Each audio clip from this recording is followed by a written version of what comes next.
ported. Seeing that the ships always came in at one place made them very confident that that way was the exact road to England. And seeing so many ships come thence, they believed it could not be far. John Lawson, Surveyor General. The Seaweed believed that by rowing to the distant point on the horizon where ships first appeared, they would be able to find their way to England. Once there, they could establish direct trade, eliminating the expensive middlemen. Preparations were secretly begun.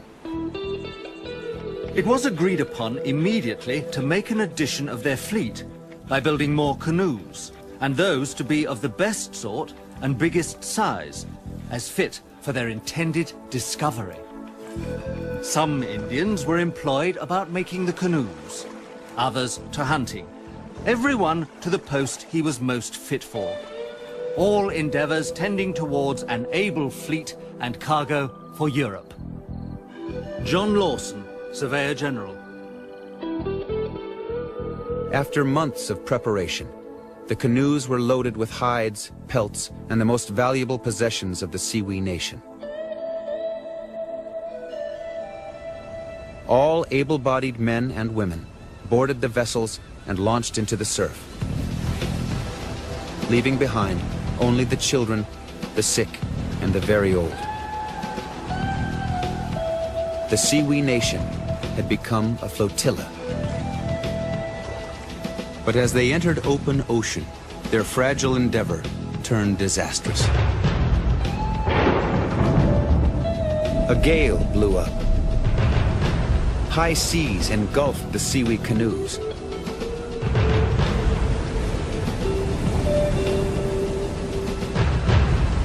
Those strong enough to survive were not the fortunate ones.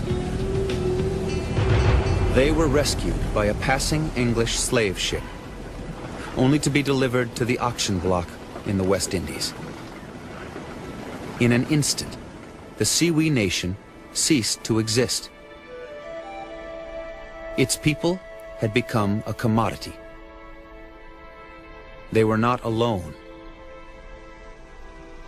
Indian slaves, along with deer hides and rum, formed the basis of the Southern colonial economy. In Charleston, South Carolina, the slave trade really started with the selling of Indians, and everything that we see later with the African Americans who were sold there was going on in the 1600s and 1700s with the Indians. They would be brought into market, they would be put up on a block, they would be auctioned off. Many Indian slaves were kept for the home economy in the South, or shipped to New England. Most were sent to Barbados, the Bahamas, Jamaica, and other Caribbean outposts to work the sugar plantations. Life in servitude was brutal and short, and as Indian slaves succumbed to violence, disease, and harsh working conditions, African slaves were imported to take their place. Africans and Indians were basically being treated as animals. Even though the Catholic Church had recognized the humanity of the Indians, most of the conquerors who came over did not recognize them as human beings, and they treated them the same way they would wild horses or cows, by branding them, by chaining them, by making them march in long lines chained to one another, and then by selling them in an auction block. You could see an Indian being sold in an auction block the same way you could see cows or horses or a mule being sold. As late as 1730, 1/4 of the slaves in some southern colonies were still Indian people. They took a part of my tribe and sold them to the Spaniards in Bermuda. But I would speak, and I could wish it might be like the voice of thunder, that it might be heard afar off, even to the ends of the earth. He that will advocate slavery is worse than a beast.